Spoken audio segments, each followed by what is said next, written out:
You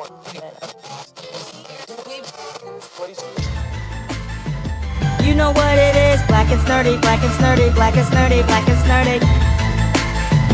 You know who it is, black and snurdy, black and snurdy, black and snurdy, black and snurdy. Ode, Maurice, Ode, Maurice. Maurice, Ode, Maurice, Ode. Black and snurdy, black and snurdy. Black and snurdy, black and snurdy. Hey, oh. Yes, Mo? Are you ready? Let's go! Black and snurdy, black and snurdy, black and snurdy, black and snurdy. It's the Black and Snurdy podcast with Ode and Maurice.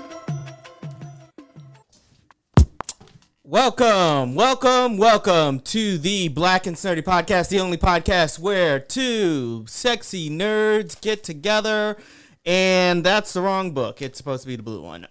It's okay, because we are here for Watch Out Wednesdays. What is Watch Out Wednesdays?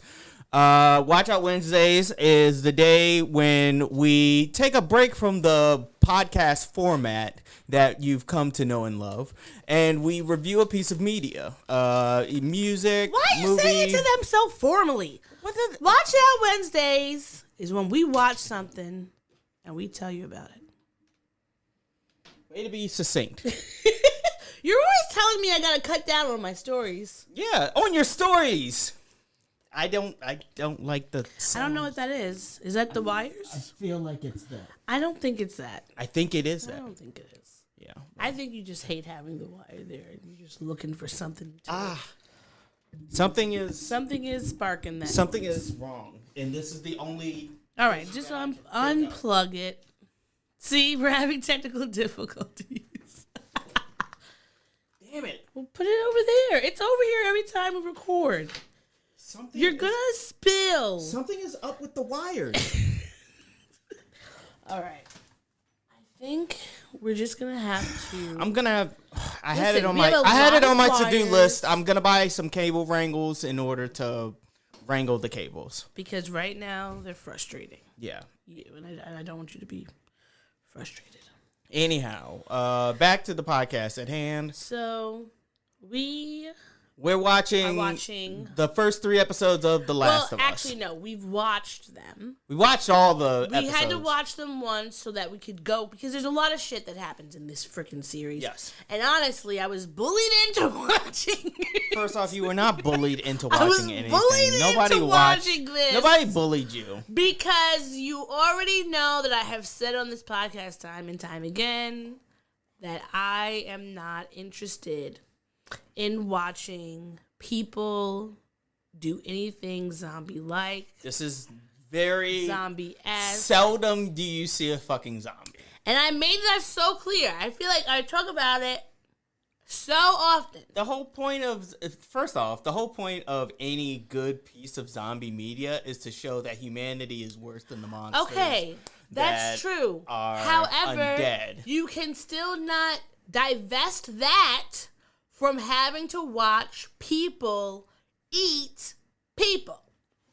Okay. That's just what it is. They're not people anymore. I'm sorry, these are mushroom people now. Yes, there's... That's what I call them. the premise They're of the- called cordyceps. Yeah, the premise of the show is that this is a post-apocalyptic world where fungus controls like the host body, and there's a pandemic that has broken out all over the world, and we follow Joel and Ellie as Ellie, who appears to be immune to the cordyceps. But before we get to Sure. I'm giving them a summary of the show. All right. In their journey. We follow their journey. We Thank follow you. their journey. Yes. But I don't want us to, because I feel like if we start talking about them, we're not going to talk about each episode Hello there, little baby. separately. Yeah, sure. And then we're going to be jumping around. And Okay. I feel like both of us have so much to say that I don't want you to miss any pieces of the show. Sure. Okay. Sure. So let us start with episode 1. Well, first, what did you think about the what is it called? Theme song? What? I'm curious. Since when do we start with the theme song? I'm just curious because technically that's not even the first thing that happens in episode 1. It's not. the it opens debate. with the broadcast with the 2 doctors It's in 1968, and one doctor who is played by the guy that you really like, who's in everything. I think he was he also in Game of Thrones?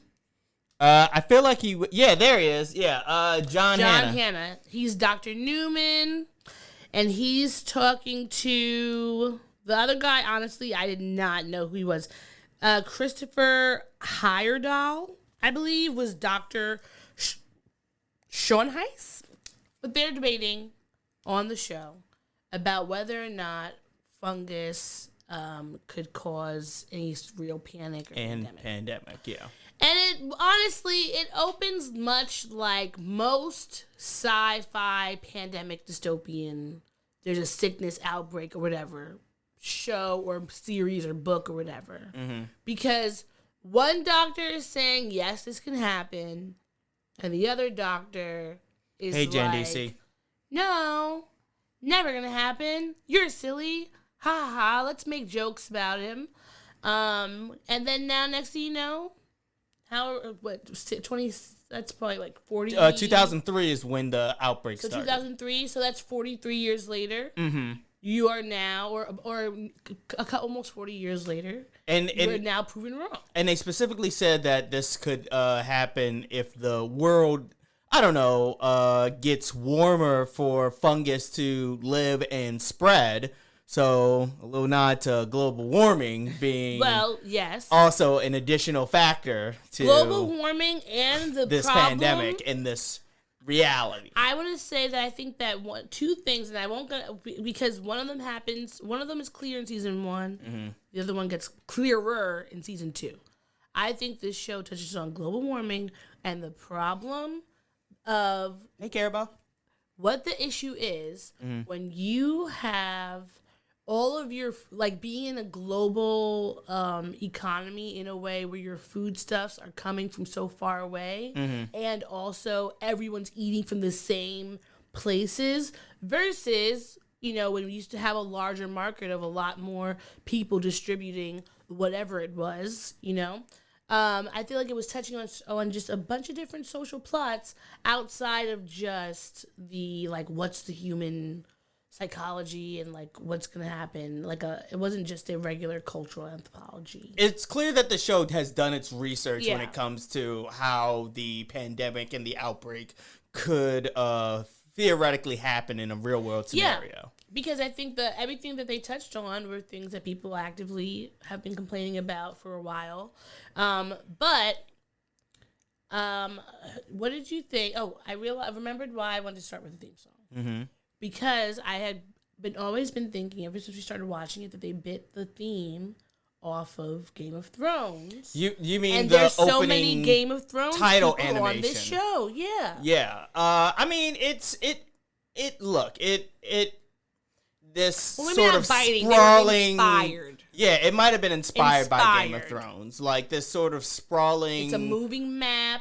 Yeah, it shows a map, it shows the cities, it shows human remains, If anything, I think it's closer to like Westworld than anything. Well, okay, maybe that's with how it's spread out and sprawls. Maybe that type of like theme, because Westworld does have, so that's Westworld, Game of Thrones, and now Last of Us all have. Maybe this is one of those. Remember when what's his name, that music video director, started doing music videos for like LL Cool J, where it was like a middle video and then one at the top and one at the bottom. Yes, I do remember. I forget his name. Director X, not X. Fuck. Who was it? You'll remember it later, but. Once he did that one video, it was like everywhere you say the same, every hip hop and R&B video, it was like that. So I personally didn't like it after a while. The first time it was novelty. The second, fourth, fifth time, it's like, all right, enough already. But I'm curious if that's like why they were so similar to me. And because I haven't really seen. Well, this is HBO, so they have the budget to have they want a theme song and a theme video that will hook you. That gives enough of an explanation of what you're watching that will also like hook you into something that we clearly couldn't do because there's only one of us now. People jump in and out of lives. Sure. all the time. Sure. Anyway, I think that the theme, the map, that was not something that was like that bad because you could understand the thought behind it. But I feel like the music, because why do they have this medieval music? That it's not medieval. That's a guitar. I'm not gonna spend. It's literally too long just on the this, guitar. but it sounds country. If like a sort of Western like style. Westerny, but I think it also has inflections of like that medieval-ish. Because the guitar still, both of them are guitars. You think a sitar. You're thinking of a lute, like a medieval lute. You think a lute and an acoustic guitar sound exactly that much different? Yes, they do sound a lot different. Are they not guitars? Yes, they're of the same stringed instrument family. So do you not think that you could play a song on the lute? They're clearly in like the woods and the suburbs and shit. Yes, so like they're crossing the country. But that does not so mean like it makes sense that it would be like a Western sort of styling or a country. I would say country. It makes country. sense. It sounds more like it's country or Western bluegrass. All that to me now after hearing it over and over and over and over again. However, my first thought when I heard this was, why does this sound so close to Game of Thrones? And I think that if somebody listens to a song and the first time they hear it, we're currently reviewing The Last of Us, the first 3 episodes, and we're hung up on a debate about the theme song, in which Ode over here believes it sounds like the Game of Thrones theme song, and I think it just sounds like a country song. All I'm saying is, if instrumental, if you will. Song, and it automatically makes you think of another song, I think that's showing there was influence. Because if you hear a song and you don't think about anybody else, and then maybe later on while you're listening to it, you might be like, oh shoot, I think I have heard this thing before. And that means that they put some original spin on it. There's plenty of songs like that now. I'm just saying, this to me, it has a little bit of medieval flavor. A medieval sprinkles, a little salt. So a little bit of backstory. The Last of Us is based on a video game that came out over a decade ago. That's still not close to medieval times. No, what I'm telling you is that like the soundtrack is inspired by the video game soundtrack. And I wouldn't necessarily think that the video game took inspiration from Game of Thrones. Maybe they took inspiration from another. If that's what the soundtrack. I personally have. I know I have read the backstory of the game, just because I need. Don't, Matt. Don't. It's not worth it.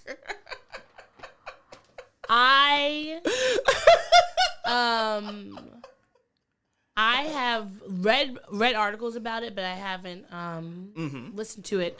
Mostly just because I needed to prepare myself before watching this, because I was so afraid of the topic. And I did, and like now this one I can get through. I couldn't get like Black Summer was really difficult for me. Yes, Black Summer has a level of realism to it because it's shot in like a single camera reality almost kind of styling. It's like cinematic. It just freaks me out, and there's minimal music. There's no music. It's all diegetic sounds and the amount of anxiety I feel in every single episode, it takes like a month to try to get through one. So I have to, like, after watching one, I need to recoup my senses. This is not like that, thankfully. Yeah. But I had not listened to the soundtrack, so it is possible that it's there. But even still, I have to listen to the soundtrack, and I have to see if the soundtrack gives me for the video game, and see if the video game gives me any medieval times vibes. Okay. And I'm saying this as someone who was a medieval times girl. Okay. Yeah, I definitely would recommend listening to the video game specifically the video game soundtrack. For just as a reference point to the rest of the show. Now, is it possible? Do you want to talk about the first episode? We are talking about the first episode. We're talking about we talked about the themes. We haven't even gotten into like the actual episode. What do you yet. want to talk about in the first Spoiler episode? Warning. Spoiler alerts. We're getting into the actual episodes of We've The been Last of getting Us. into that. So there will be spoilers. If you don't want to watch it, take a moment, watch all of it, then come back and watch us as we review this first episode. This first episode was tragic. It was like a drawn out tragedy. Yes, and I now that we've watched it twice, I feel like I'm getting even more angry. And the reason why I'm so angry is because his daughter, whose name is Sarah. Yes. It was played by Thandie Newton's daughter, who is just the splitting image of her mother. Just She does look smaller. like Thandie Newton. Her name is Nicole Parker. She's so cute. She's so sweet. And I wrote down that when I saw her, it made me think that 2000, because the outbreak happens in 2003, so she Yes. would have been, we would have all been the same age Okay. at that time. And I was teenagers, thinking right? the rise of the graphic. 2003 was the rise of the graphic tee. Because you couldn't walk out the door, and she comes the main part. She's wearing this The rise of the lilac graphic tee with just some person singing. Who knows if it was an actual artist or not? But I used to have so many of those, and I was like, they did a good job with capturing the that era styling. for a teenager. Yeah. I was like, I liked it that they really did their homework on that sense. So on the back end, I think that was great. But also, she's a cute little actress. You know that she's going to... You don't know what she's up to, but you see her steal money from her father's drawer. And then, She goes on about her day. She goes on about her day. Only thing she does is want to celebrate with him. She wants to make him pancakes, but they ran out, and so she and her father and her uncle leave for the day or whatever. Mind you, throughout her day, as she goes on about her day, going to school, going to the watch shop and stuff, there are little clues in the background that something larger is in play. Like there's sirens, there's cops just going up and down the streets. One of the students in the classroom, his hand was twitching. Now, I'm so glad we watched it twice, because I remember the first time when we watched it, I did not think anything of. I thought the kid, because when I was at school and you're sitting there bored, I used to tap my hands on the table like that a lot. Yeah. So I was I completely understand why she looked up, because the guy's watch was the light was reflecting on it. It was hitting her in the eye.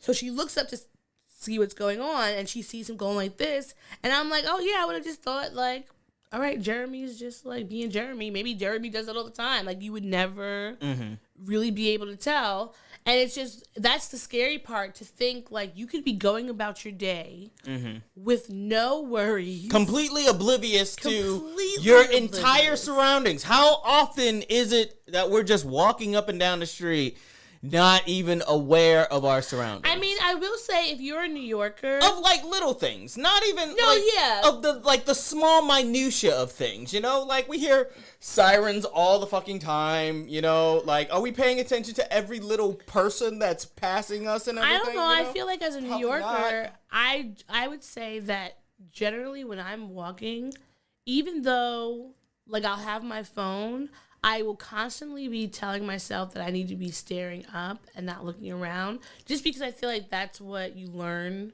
as a kid, that you should be paying attention, especially if you're walking in the street, you're going on the train. You just need to be paying attention to what's going on, because it doesn't necessarily mean someone's going to be doing something violent, but when you're on the subway, you got to be checking to see. Sometimes there's a little scuffle. Even when I have my earbuds in, I listen with one, and I'm just what's going on?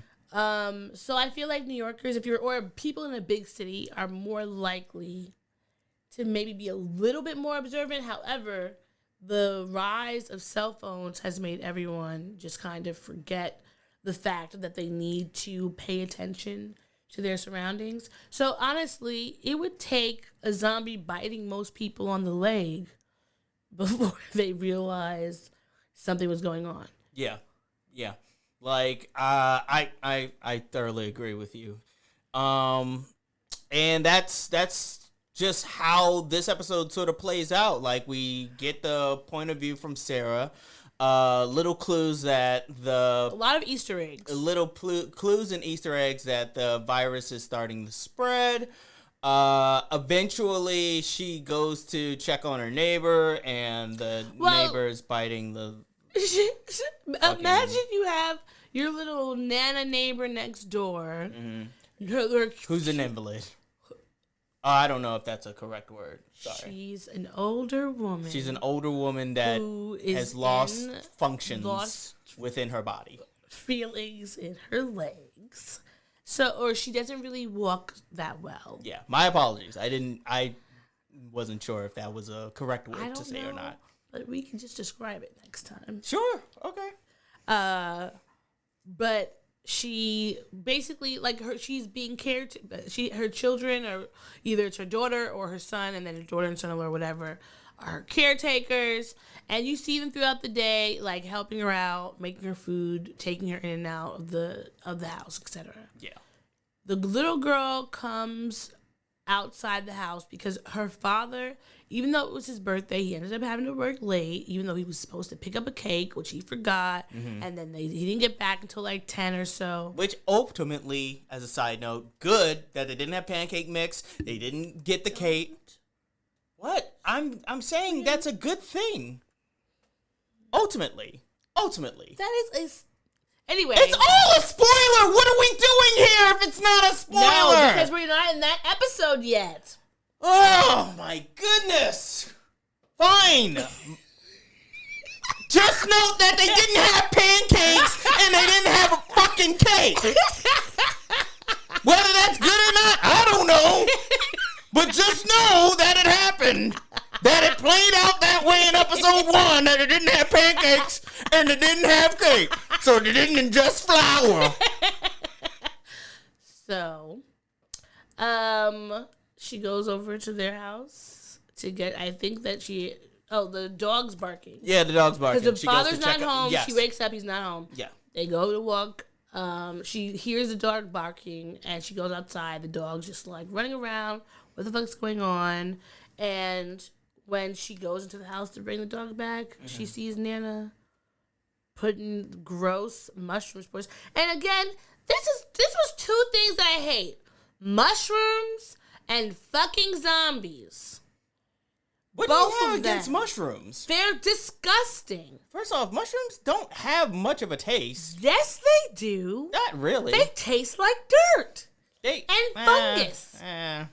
First off, how would you know if it tastes like a fungus? It's a fungus. Mushrooms are fungus. So it tastes like itself? Yeah, and clearly fungus tastes gross. What kind of description is that? Like, I hate the taste of fungus. What does fungus taste like? Fungus tastes like mushrooms. Well, what does mushrooms taste like? Mushrooms taste like fungus. Never had. What are we talking about? Have you never tasted something that had mildly gone, like a yogurt? You never had a bad yogurt? But that has like a sour taste. Yeah, but there was one time that I was little, so I wasn't paying attention, and I had a moldy yogurt, and I tasted that. That shit was see, you would have been infected by the fucking outbreak. I would have been infected, and you would have had diarrhea. So you would have been infected. You would have been a monster with diarrhea. Well, I'm just saying, I know what fungus tastes like. It tastes disgusting. I know what mushrooms taste like. They don't taste good. There's only one mushroom that I have tried at this point. Portobello? Ew, those are the worst ones. Oh my goodness. I don't think I'm not getting into this minutia right now. Anyway, about these fucking mushrooms. This is why I'm anti-mushroom, because this is what happens when you let mushrooms into your life. You end up dying and becoming a zombie person and having fucking fungus for brains. Or you end up high at the Met. Who knows? Who knows? No. Now those mushrooms are knows? Okay. Who knows? Anyhow, continue. But Oof. I do want to say one thing that totally destroyed me. Yes. This episode. Yes. Was the fact that when Sarah sees her neighbor lady killing her daughter or whatever, her father comes save her. He has her uncle.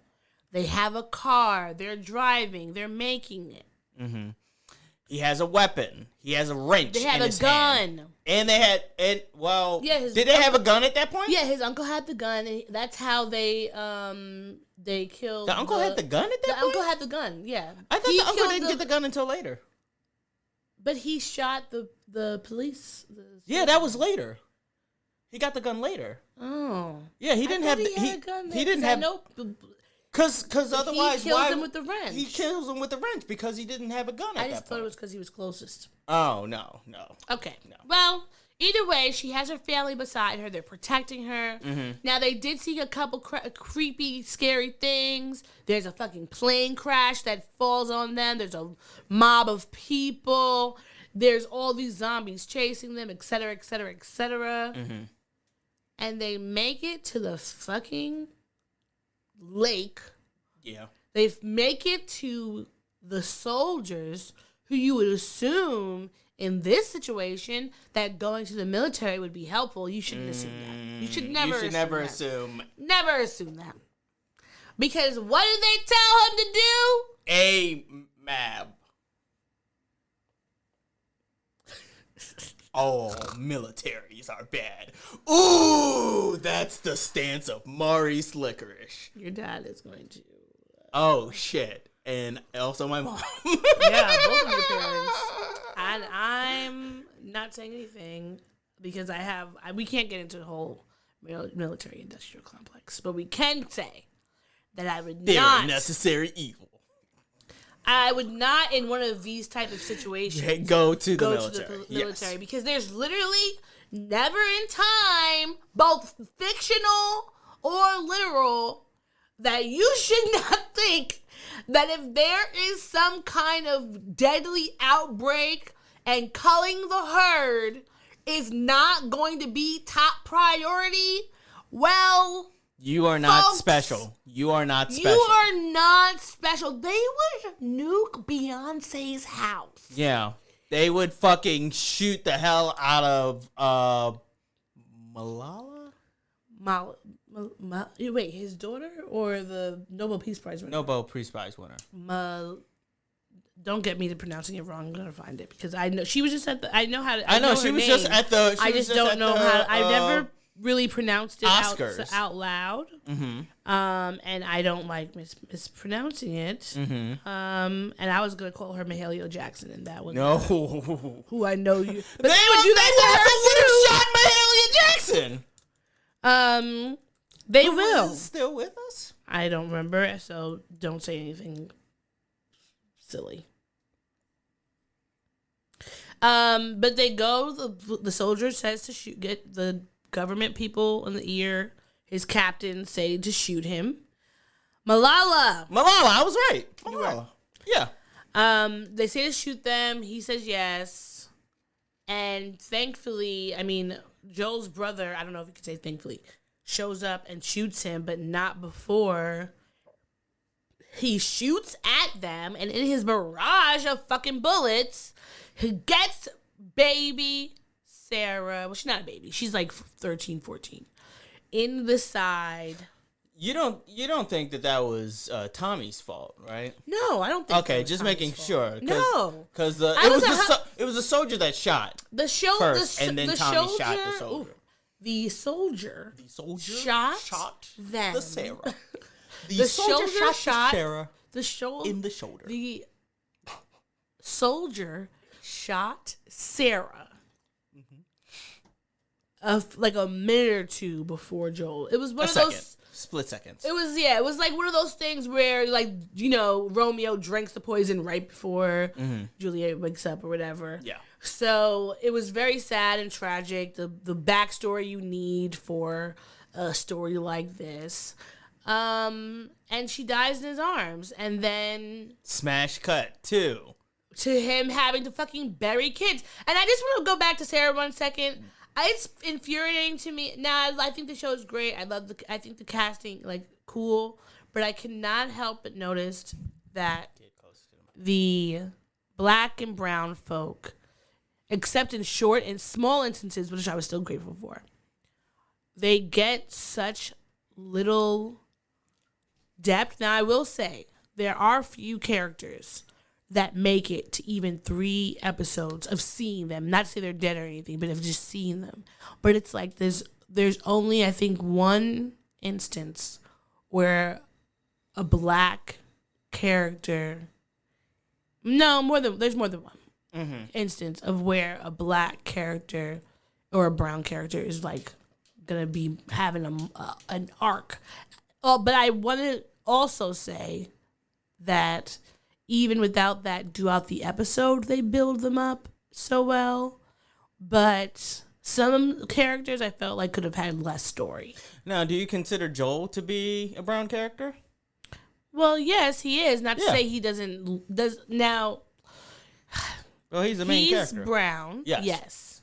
His daughter, obviously. I think that Pedro Pascal, as brown as he is, comparatively to his brother in the show, have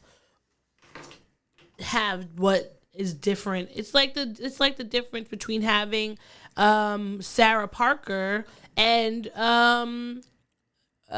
what's her name? I was just talking about Marcy Martin as the daughter. Okay. One is going to be more palpable to the mass market, and so one is going to get the... Are we talking about the paper bag test? Yes. Okay. I wasn't saying that out, but if you want to say it, yes. I think that he is... Pedro Pascal's an amazing actor. I don't think he shouldn't have had the role. Yes, he is. But it was just interesting to me that they pick someone who some white people might not think is brown. Or they might just call him, like, swarthy. He's spicy. Yeah, but he's actually not. Well, not okay. He's not spicy. He's actually a brown person. But I'm just saying. There's layers to this. He's an amazing actor, and also there's reasons why people whatever. But I was upset that outside of Pedro Pascal, that it just seems like the other actors of color, the other black specifically actors and women, just there. I don't feel like they could have gone a little bit deeper. And there were some characters who, as well, thought they were cool. Didn't really need that much. Are we talking about in the first episode? No, I'm talking about in just the overall in the series. In the series, okay. Yes. I just remember being chastised for jumping ahead. I am not jumping ahead. You're talking about the entire series. Because I'm saying we're on episode 1. I'm not jumping ahead. I'm just saying that I felt like Sarah's was not given a deeper character arc compared to others that maybe didn't need it. I didn't say who those people are. We'll get to that. Okay, we'll get to it. See how I'm able to be stealthy? Sure. So we flash forward, smash cut to present day. Joel is getting rations by burning bodies. The world has crumbled into, mayhem with QT zones in major cities. Quarantine zones, yes. Like how they were... There's domestic terrorists called the Fireflies. Yes, which I want to say, let me know if you think about this, that someone equated... Now, because some call them domestic terrorists, some call them freedom fighters. Okay. And someone was equating them to Black Lives Matter. No. No. And I wanted to know what you thought about that. No, it's not that at all. Jesus fucking Christ. what realm in the Twitterverse did you go down that made you see that? I didn't go down anywhere. It just one day popped on my timeline. Someone was like, a conversation. What's up, B. Lewis? A conversation y'all don't want to have is that Black Lives Matter or that the Fireflies are an example. They're similar. Supposed to be meant or are influenced by the. They're Black Lives similar Matter. in that they're both trying to find a cure. One is trying to find the cure for these fungus. Another is trying to find a cure for racism. Like. Yes. There you go. That's where the similarities begin and but end. I think the only other similarity in that, which I could say, I guess if somebody wanted to reach, I think that they would say that the Fireflies are only being violent to Fedra, who are just the new government that's not created the civilians outside after this pandemic comes, and now the government runs everything. We went from a regular falling democracy to complete fascism, and so the Fireflies are only using violence because they know that violence is they're not trying to hurt people. They're only trying to stop a government that's doing public lynchings. And the reason why you get lynched is because you walked outside the doors and came in, and they're afraid of spreading the disease. Now you have to ask yourself, these are the questions. If a government is in that scenario where if you walk outside, you could think you were great, but somehow you could have gotten infected. How can we tell by just your word? Is that, and then knowing now we test you. Well, they do have the test. They test you, but how do I know you're not going to do it again? And then maybe one day you're not going to be lucky because someday your luck can run out. So is it that you just install the fear in people? And say... Well, they quarantine everybody in the quarantine zone. They don't let anybody outside the quarantine zone. That's why there's people who smuggle, shit, and smugglers and shit. People that were getting lynched were people who left. Yeah, they were smugglers and shit. So what are you confused about from what else? No, I was trying to figure out, what did you mean? The smugglers, yes. Yeah, the people that they lynched. Yeah, they were smuggling. Yes. Okay. Oh, so then, never mind. We agree. Sorry. I don't know what you... I guess I was just trying to get clarification on what you were talking about. That's all. I'm talking about the smugglers, yes. Smugglers. Okay. Who are getting lynched in public, yes. And Fireflies are trying to take down a government that is doing some things like that. And also rationing food to the point where people die, rationing medicine, they're rationing in a way that is not fair to everyone. So you have to do things like smuggling in fucking bread and cheese and chicken to people. So it's are the Fireflies domestic terrorists? Or are they freedom fighters that are just having to use the tactics that are required to gain that freedom? That's for you to decide, listeners. And viewers and people who are watching the show. Yeah.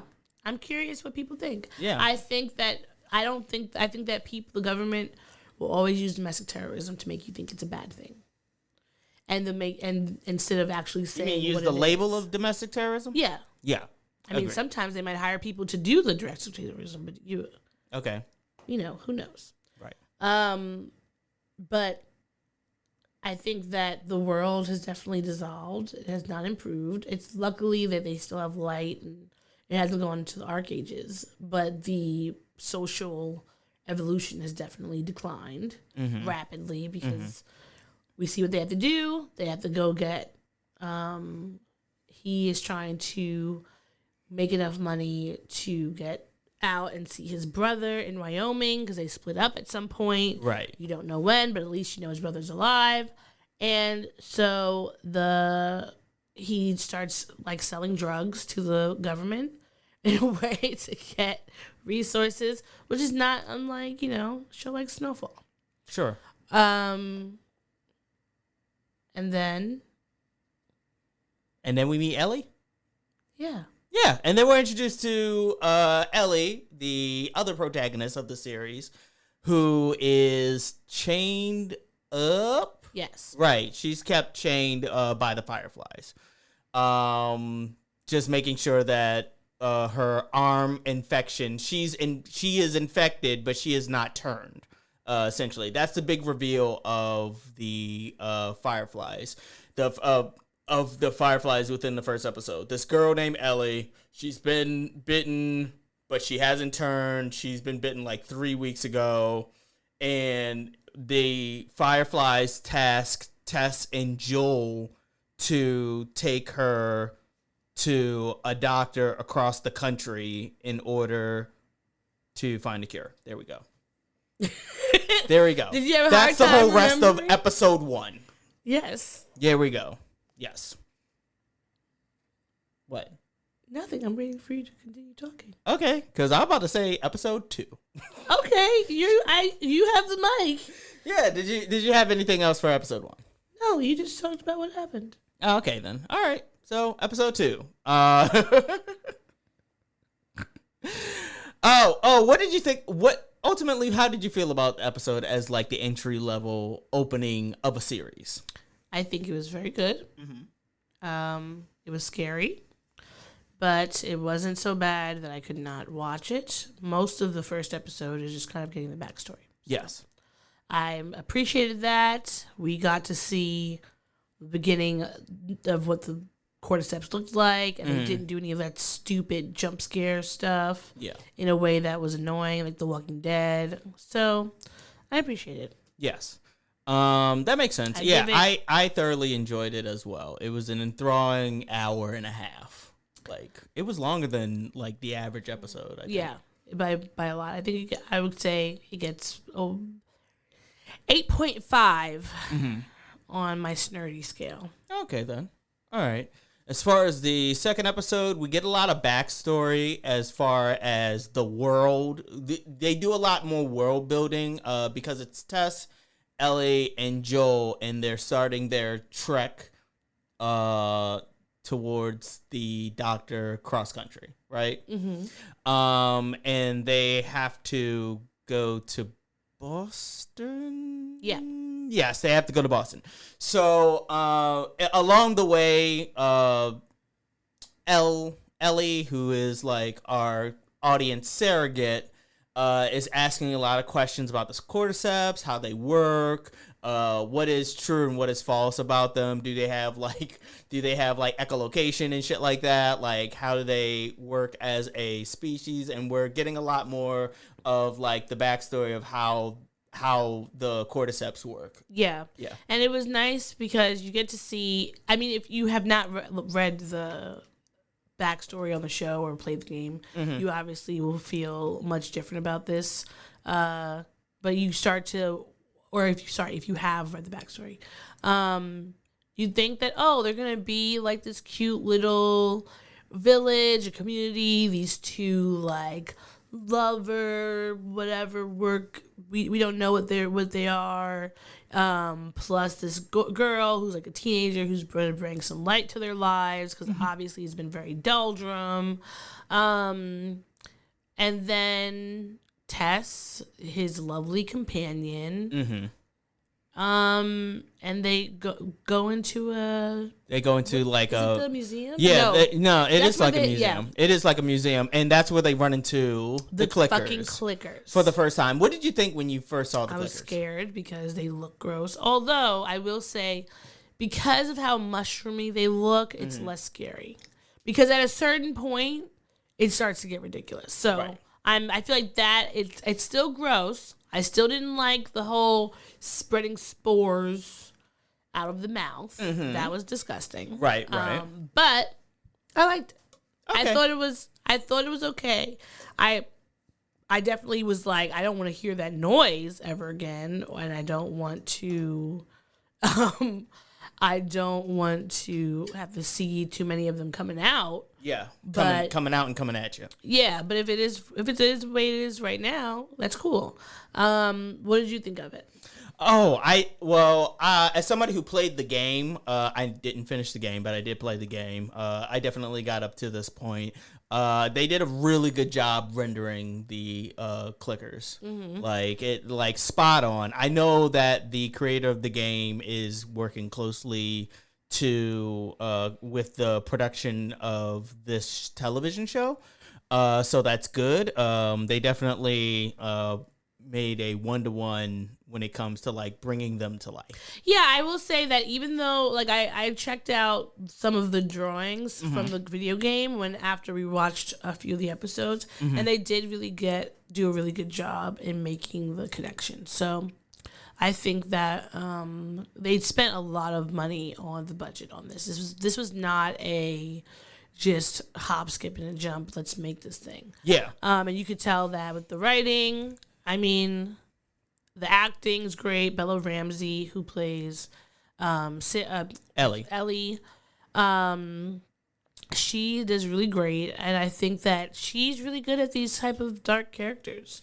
Yeah, because she played the same type of hardened child in Game of Thrones. Yeah, I appreciate her because she brings some levity to the grimness of this series. This series is, for a series that's like as grim as the apocalypse of a pandemic of the world. Yeah. This is she does at least find a way to act like an actual teenager.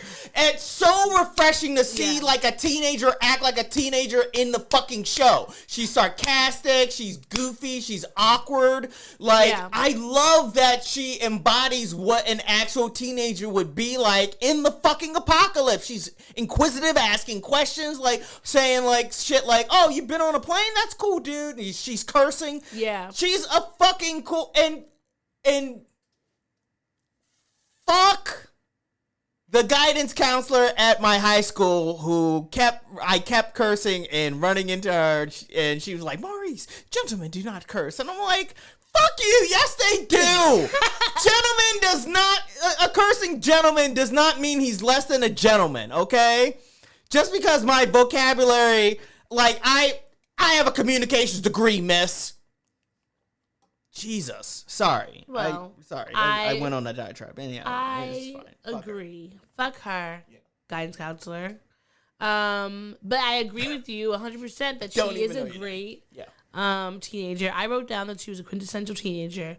And one thing that she said that I absolutely loved when she was like asking them about the questions, and she said, "You expect the government to tell me how they didn't keep the world from falling by a freaking pandemic in a week," or something like that. And I was like, "This is fucking true. That's what we talked about this whole damn pandemic." Yeah. I feel like they were being shady to the Trump era. Oh yeah, they were definitely throwing shade. They were like, you knew about this damn pandemic, you didn't do shit. You could have. But that was I do love her character. I'm glad that because I think that sometimes you think about, damn, if the world goes crazy, like, what is it like going to be like to be a child? And it's like, even though in these moments times are like definitely stressful and all that, the kids are still able to be in a certain way kids. They just have to be more, it's like kind of like you're going back to a prehistoric days, because you got to always be on alert for a fucking animal instead of freaking a whatever saber tooth. It's a zombie. I don't know which is worse. At least saber tooth might growl. Yes, they will. But they will growl. I think that episode 2 was great. It was definitely very much more suspenseful because you got the clickers. I loved the intro because you see the beginnings of the virus, and I think, to me, I always hate Jakarta. In Jakarta, Indonesia. Yes. And dang it! Oh, I think I have her. Yes. Episode 2. Infected. I really loved the doctor. Where is she? Yeah. Okay. The actress is Christina Hakim. She plays Dr. Ratna Pertwee. I don't know. She was my favorite. She was my favorite. Like, she was such a cool, calm, and collected auntie. Mm-hmm. And I feel like they should have named the episode Nope just for her. Yeah. Because she's this doctor. She has a PhD in what is it? Fungus. I forget the name of it. It just flew out of my head. Yeah. But she's has a scholar in this, professor, etc. So the police come, round her up, bring her to this hospital. They have her go and look at this fucking dead body that is all sprouting spores out of its mouth. And she's looking at this like the military guy's like, if something happens, move quickly and get out. So she's like, all right. But once she sees it, you can see she's being real slow.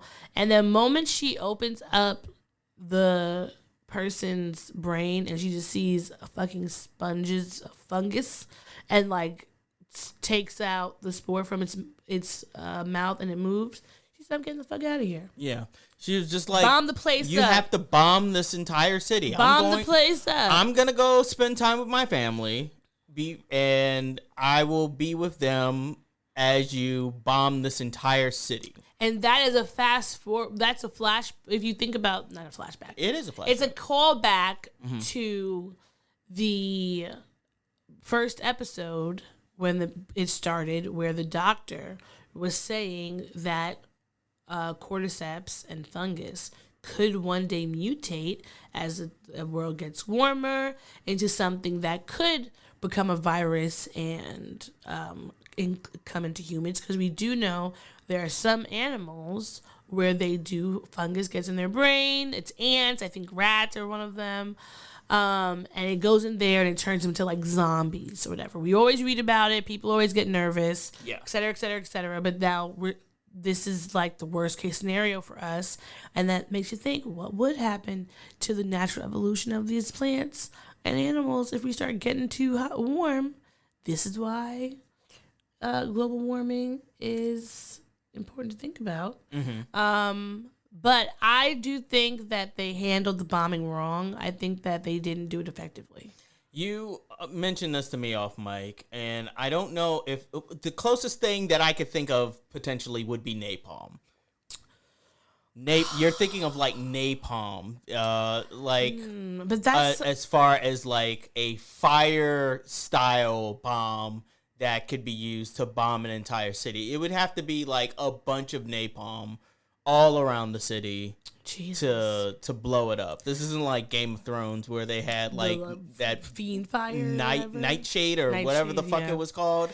I was just thinking that, like, to me, bombing the people is already bad. Mm-hmm. But it feels like you bomb these places, they didn't do a great job bombing. So then there are a lot of people just left to deal in these burnt out cities. Now, not to say that won't happen with napalm, but I would be assuming that they would have, like, because we find out some people were going with the military, and they had all these different blockades and all that stuff. So you would think that they would have cleared out the towns, but at least as much they were gonna bomb them anyway. So as much as they could clear them out, they cleared them out and then set the bomb off. But I just didn't feel like they did a great job, because we shouldn't have got that many like that. I don't know. That just could be my I'm feeling like you need to double tap if you're dealing with these type of situations. But I was also mindful of the fact that you don't want to bomb so much that the surrounding areas become unlivable for people, because then that creates a different type of apocalyptic scenario. And who wants to be eating people? I don't. This isn't the road. Right. What do you think about Tess as a character getting trapped and sacrificing herself? I knew that the woman was going to sacrifice Ellie herself. And Joel. I knew the woman was going to sacrifice herself. I knew it was going to happen. That's just the archetype that just every time there's... Well, she got bit, too. No, of course, but that's the thing. First of all, I didn't even realize she was in the show. The moment I saw her... What? No, I'm telling you... Until... Because I told you, you were the one that asked to watch Last of Us. Yes. And so because of that, I was used to actively disengaged from all commercials. I wasn't looking at any material. I only did after we watched it. But all the promo I kept seeing and scrolling quickly past always showed the picture of the two of them. Yes. So I didn't okay. know that she I was see what there. you're saying. The moment that I saw her, I was like, oh, well, she's going to die. So I just knew, Okay. like, the story is about the two of them.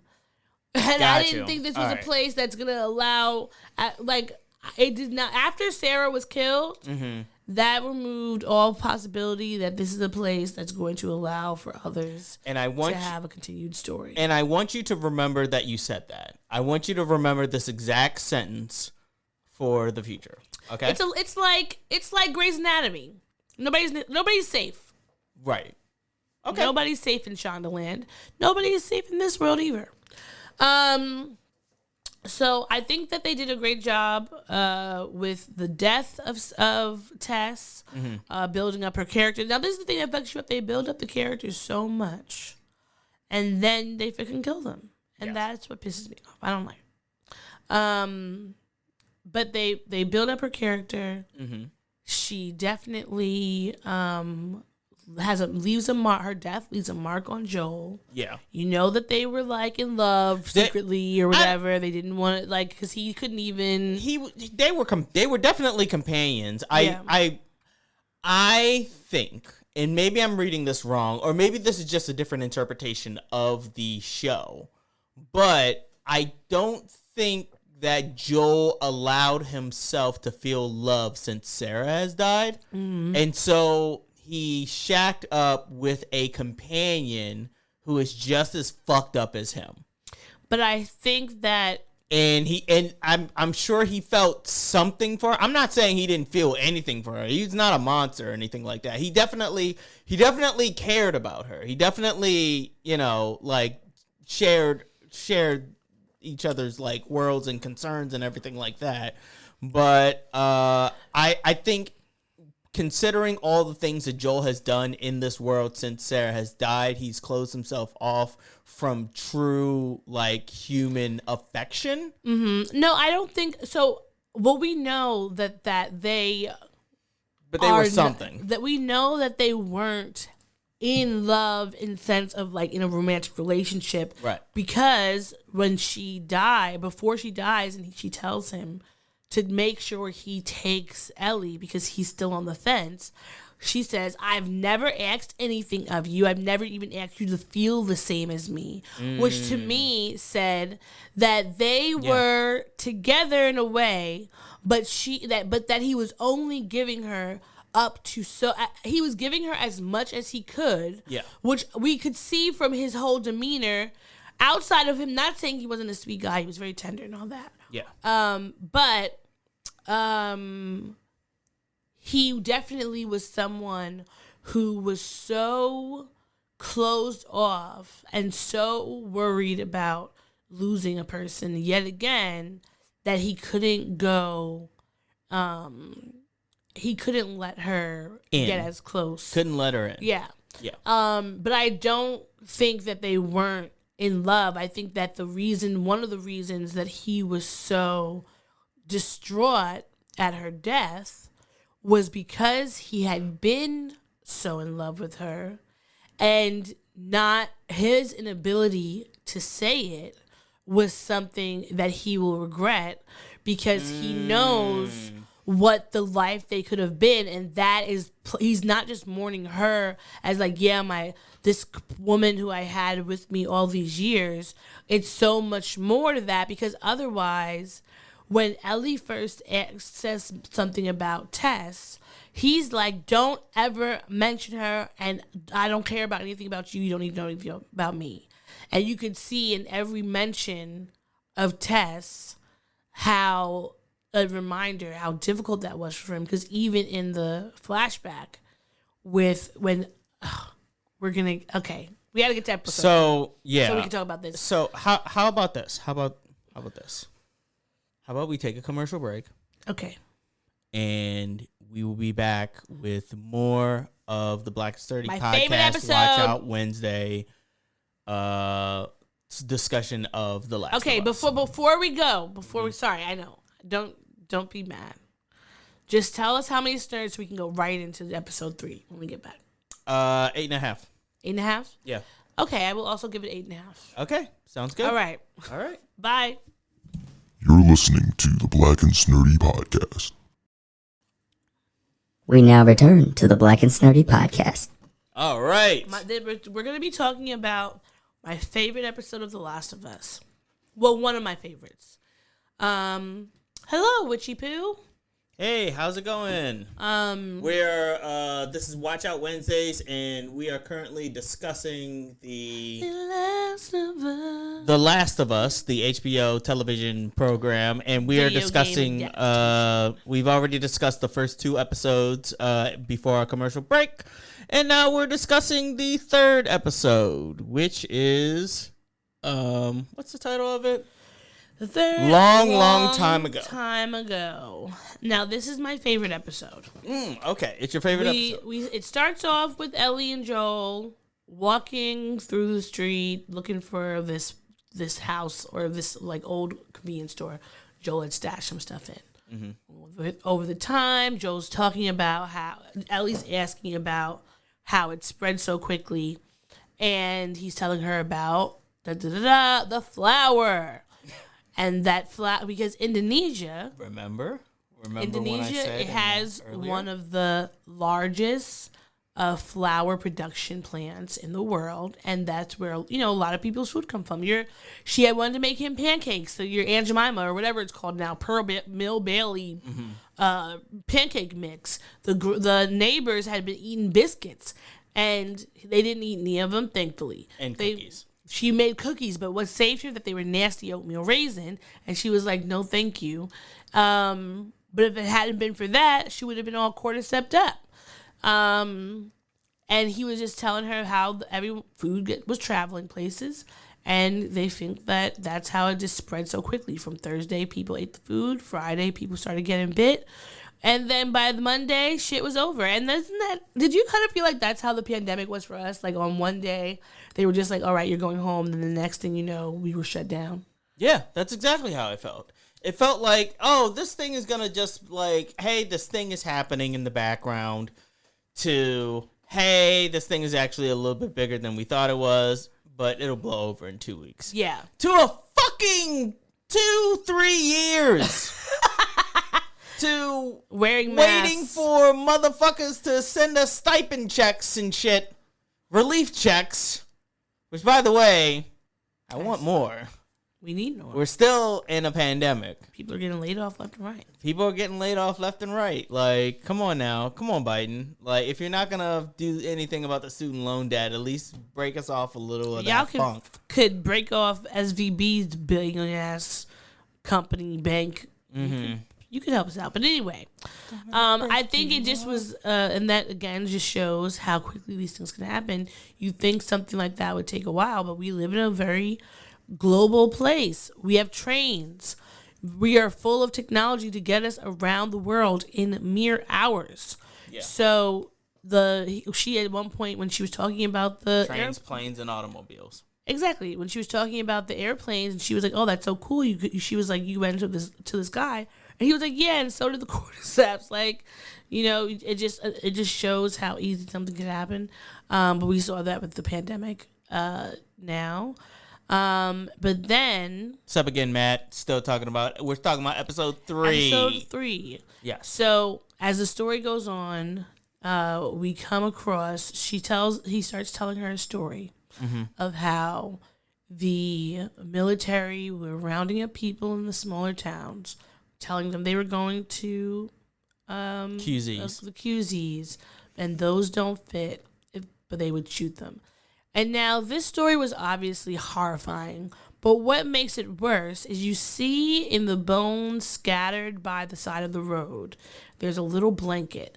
And then it goes to a flashback of when it starts in 2003, with this beautiful black mother and her beautiful black baby. Mm-hmm. And that's why I said again, we keep having black women in this movie or in this show in these kind of supporting to the narrative areas, but not but then No, they it just wasn't end up Grogu. dying. This is worse than that. Although, maybe that'll be the next show that we I wouldn't mind that, but would you mind starting from the beginning?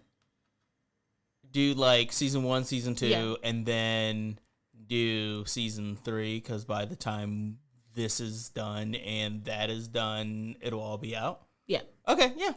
But Thank you, Matt. You just gave us the next thing that we're going to review, which is The Mandalorian. The Mandalorian. Which also has Pedro Pascal. Yeah, so it's just going to be Pedro all the time. Maybe after that we'll review that one Narcos? season of Narcos. But Narcos. Hey, Melody. in the We're reviewing Last of Us episode 3. in the town where the mother and that beautiful baby resided, there is the doomsday prepper of my heart, Bill. Yes, Bill. He has the house. You know how I always talk about being a prepper and what Yeah, I want. and doing nothing about That it. is what his house is. What I want. You don't want me to go off on tangents, but then you won't just go with the flow of the conversation. You have to. I am find going a with the way flow. to say something. I am going with the rude flow. about You me. can go with the flow too. Keep it going. I thought that's what you were doing. I thought you were keeping it going. And then Anyway. you stopped. Yeah. So Bill is the doomsday prepper that you aspire to be. Yes. Like He when has a when basement? everybody in the neighborhood is cleared out, already he has like a basement full of like weapons and rations and fuel and security cameras set up all over the perimeter. And when all of the neighborhood has been cleared out by the military QZ, he has a hideaway basement. When all of them are cleared out, he goes into the town, gets even more resources. He goes to like the Home Depot to get like security shit, like fencing. And I was surprised wires there was and no wiring and shit. cordyceps in these buildings. Do you think it was because the military was It's already the there? suburbs. I think it's because it's the suburbs. Yeah. I think this is like the remote part of the suburbs. Yeah. Of whatever outside of Boston suburbs are like. Because I can't imagine they would have gotten that far from the last episode. Yeah. And he's just a hog in shit. Like when He it comes did a great job. to hoarding all of his like resources. He was catching animals. He was cooking up rabbits. He got a case of wine. He had a lot of wine. He even had. Now, I'm very grateful that you pointed this out because in the first time we watched the episode, I thought he had humans, but they were not humans. They were just like deer. Yeah, they were just animals. And he just is. He's a what's it called? A Renaissance man. Yeah. He can do it all. He makes good booby traps to keep the raiders and the mushroom people out. And he was all set. And he was there for what, 4 years by himself? Yes. And Until- then that's when the story starts getting interesting. Yes. One day, he's eating his braised rabbit and drinking his glass of wine, and he hears Eating his porridge and whey. a thump and noise outside. He goes and sees a man in One of his traps. one of his traps. Thankfully, it wasn't one of he had a lot of traps that would have just murdered him on sight. Yeah, they were like Thankfully, shotgun this traps wasn't. that would fucking murk you in the And face. he just was so hilarious when he would like hear it and then look out and see it was one of the mushroom people, and he would just be like, "Ha, my favorite. I never get enough." Yeah, that was his entertainment. It's then Nick Offerman, Nick who plays Offerman. Yeah. who plays Bill. He was perfect for this character. Yes, he was. He was. I think that all of his inflections were amazing. He did it. Everything about it seemed very believable. And then he runs into in his pit the actor's Murray Bartlett. His name is Frank on the show, and he was also he was the choreographer from the Chippendales show. Yeah, from Hulu's Chippendales. Yeah, and he's been in a bunch of other stuff. But he sees him in there. He asks him all these questions about being infected and tests him, et cetera, et cetera. He says he was on a QZ in Baltimore, left with a group of people. Be more. And But be more foul. unfortunately, be more foul. Like, And I know it would. Like, as soon as he said that Baltimore QZ was, it was no more, I was just like, yeah, that sounds about right. I feel like the only QZs that would actually be up and running and not some sort of, I'm trying to say this without spoiling anything. Maybe Portland's QZ would be kind of chill. I don't know. Maybe Seattle's I'm not QZ. gonna say anything. As a I would spoiler. say Los Angeles, but that motherfucker would be. If you've ever seen the 4th season of Snowfall, you know that motherfucker would turn into a hellscape. Colorado was by pretty itself. scary to me, but you know, Oh yeah, I think that I meant like if there was it'd a QZ, I feel like it would still be kind of it'd be terrible. like you'd have to deal It's with so the cold. weather. More people would be dying. It would just be too much. They'd be dying because of weather, not because of fascism. No, I think it would be a mixture. It would be a mixture of both. Okay. But I think that it was interesting to see him have this first interaction with another person in 4 years. Mm-hmm. And because in your head, you would have thought he would immediately have shot him.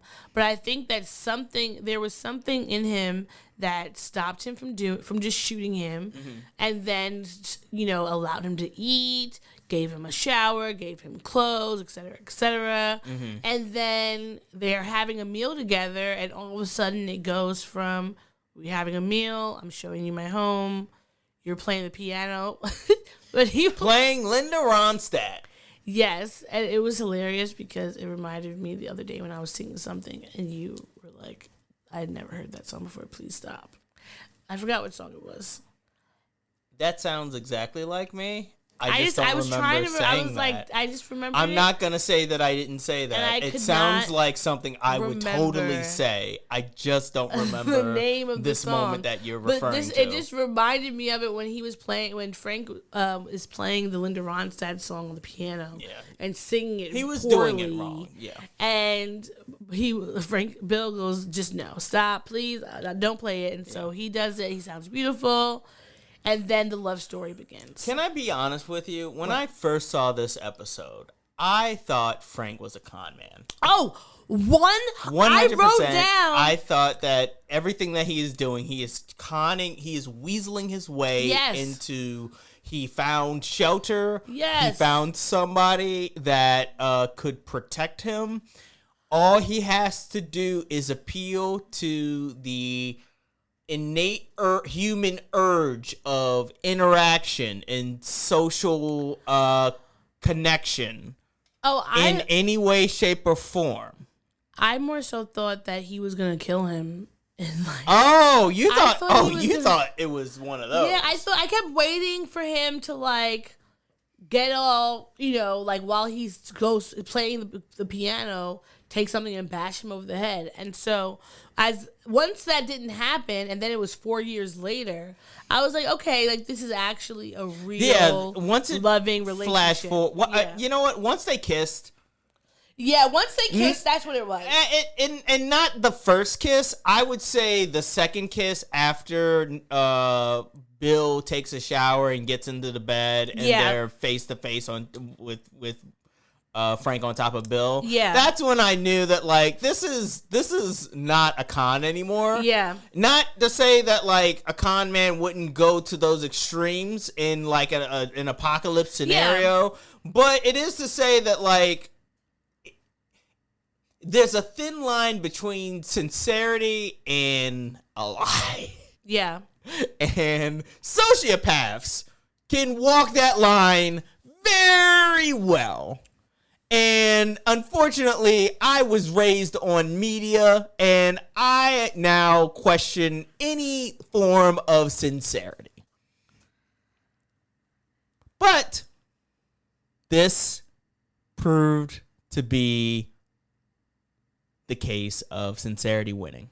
Yes. And I think that sincerity does win out more than people being con men, and I loved that they had the story this way, because you get to see the love story that they had together, the ups and downs, and then you get to see a glimpse of Joel meeting Bill and Frank with Tess, and so getting more of their backstory.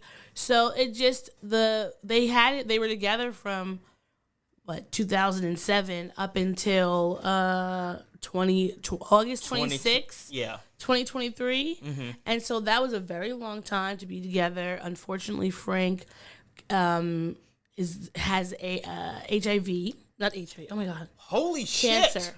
You want to know why I said that? This is why I said that, because there were a bunch of articles talking about how this episode reminded them of the AIDS epidemic, and was reminding queer people of the AIDS epidemic because of the way that their partners would just kind of disappear. Right. And so I think it was cancer. Definitely because cancer, he asked him about an MRI machine. Yeah. Jesus. Anyhow. I mean, they're both. No, I know. But yeah, it was definitely cancer. I mean, damn, we could jump to that. Like there were so many more like nice moments within the episode. You really get to see this relationship blossom. Yeah. Like Frank convinces Bill to like make the neighborhood into a home like area as opposed to just like a fortress for solitude. He convinces Bill to like reach out to other people for trading and bartering purposes and make friends with Joel and Tess, as you said. He even like introduces him to like little things of life, like not introduces him, but just like brings it to him. Like he plants oh my God, the strawberry scene. He plants these strawberries. Not as a necessity, but just as a nice gesture of a thing to do for your significant other. Boy, oh boy, my heart. I am a big old softie. I know that I come off, well, not hardened. There's no one would ever think that to look at me and be like, oh, he is hardened. But I'm cynical. How about that? I'm a very cynical man. When I saw this, I was like, "Aw," in the most sweetest way possible. Because when he bit into the strawberry, Bill, who's this gruff, like grouchy guy, giggled like a schoolboy, and it was so sweet. Can I be honest with you? I thought that Frank and Bill's dynamic was very reminiscent to our dynamic. Oh, yeah, I was thinking that the whole time. That's why I said... I'm Bill and you're Frank. Yes. You want me to, like, get in the social scenarios, and I'm just like, I just want to stay home and hoard all my money. I want to hoard it. And I just want to get raises every single year and hoard all of my fucking money. It's nice to make friends and go outside and see people on occasion. No, I don't want to survive. I don't want to live. I want to survive. Fuck all that. I want to be a troll living under a fucking bridge. And Bill was happy that Frank opened up to him. Yeah, well. And opened his world up. I mean, we're gonna get to a bunch of those things, and I think you will find that there are steep departures from Bill and myself. I already know that you're not gonna fucking take a bottle of wine. Although I feel like, what are you gonna do without me? I'm not like, you're gonna be there by yourself. Why wouldn't you? You're old. What else are you gonna do? Eat fried chicken and masturbate. I don't know what to tell you. That's exactly what I do. Yeah, that's what I do. You know how, like, dogs, like, they'll just, like, run around, they'll exert all of their energy, and then they'll just sit at the fucking door waiting for their fucking owners and shit like that? Like, yeah, like, I'll just, you know, I'll just dick around my apartment until otherwise, something else happens. So, how about that? Anyhow, that's neither here nor there. We have this episode to review. Well, this is not an episode of our dynamic. Frank and Bill. Yes, Frank and Bill. After their long, beautiful love story where Bill lets Frank into his heart, Frank saves Bill from raiders, and they have this beautiful, colorful love story. Also saves him from loneliness. From loneliness as well. Yes. Frank, who has been dealing with this mysterious disease, which we can only assume is cancer, for all this time, says, Bill, today is my last day. I want you to make me a meal, crush up some pills, feed them to me. We're going to get married today. We're going to wear nice suits. We're going to wear nice suits. Look around the neighborhood one last time.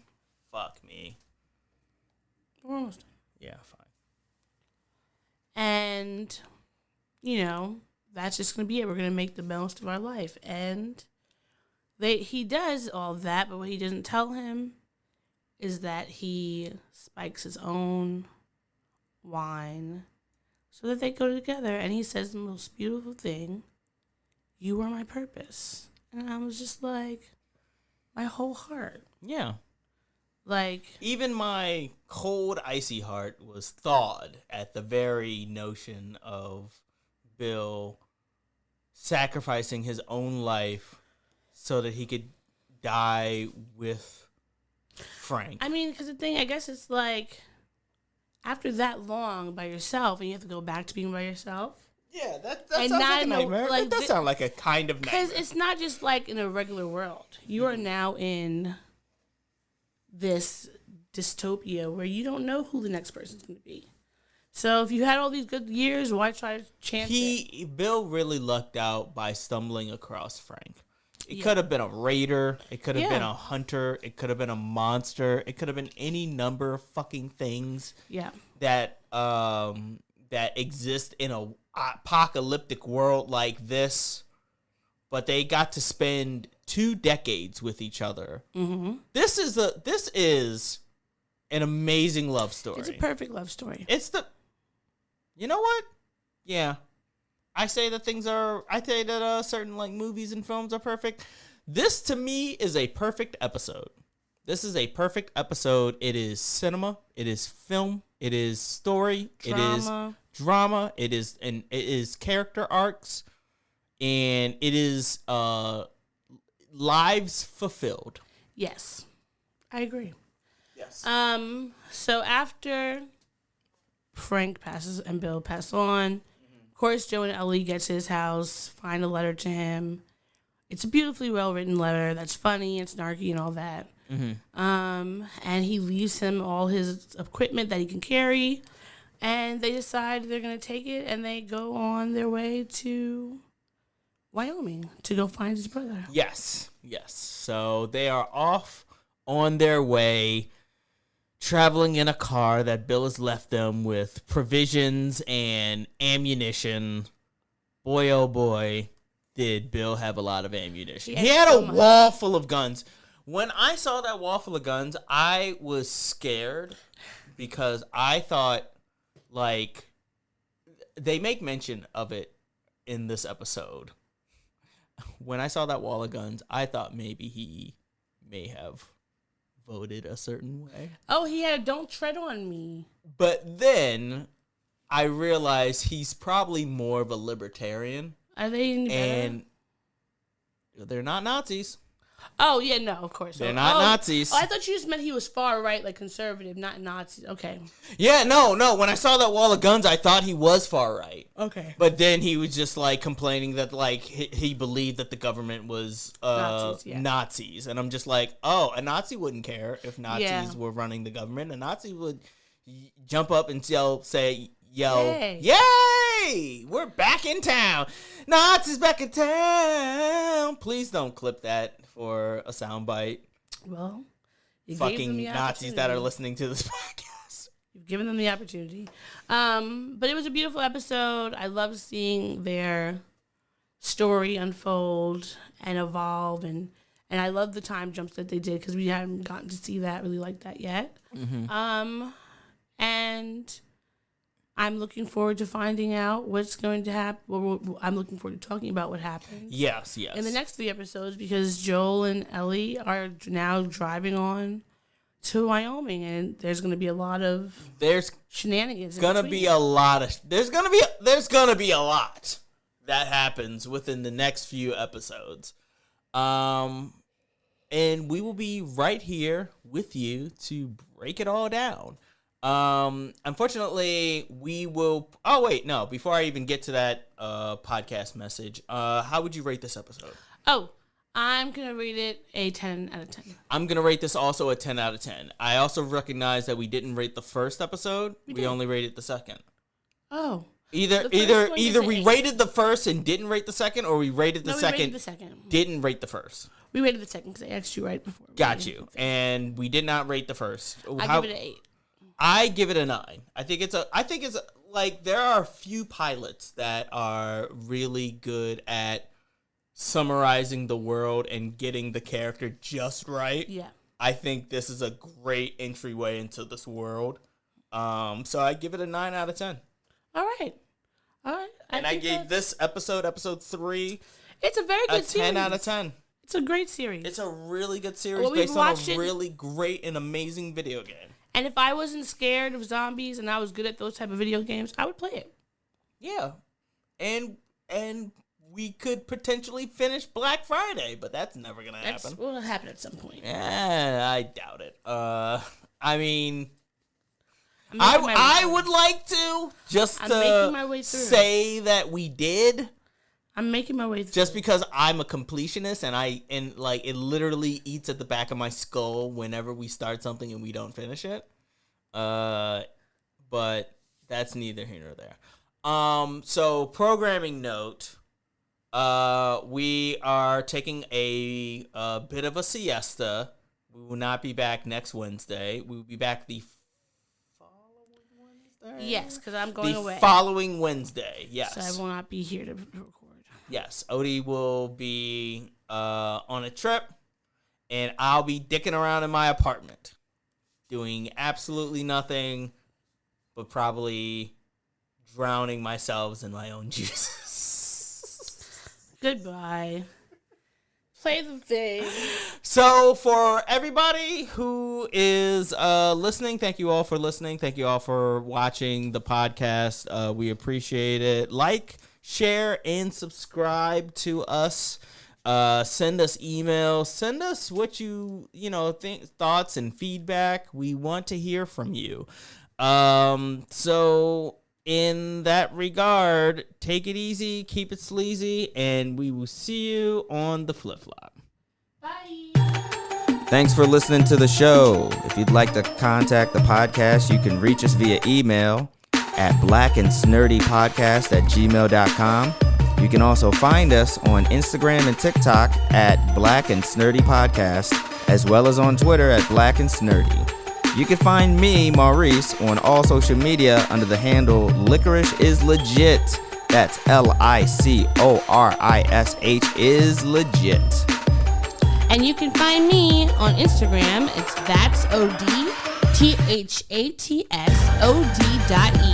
and on Twitter, THATSOD_E. And don't forget to like, rate, and subscribe to us. Tune in next time to the Black and Sturdy Podcast, where nerds of a feather flock together. Remember? Bye. Boy. Not yet. No, this is keeping it. We're keeping this in. Don't forget to take your meds and your subs and drink water. Bye. Bye. I actually want to keep that.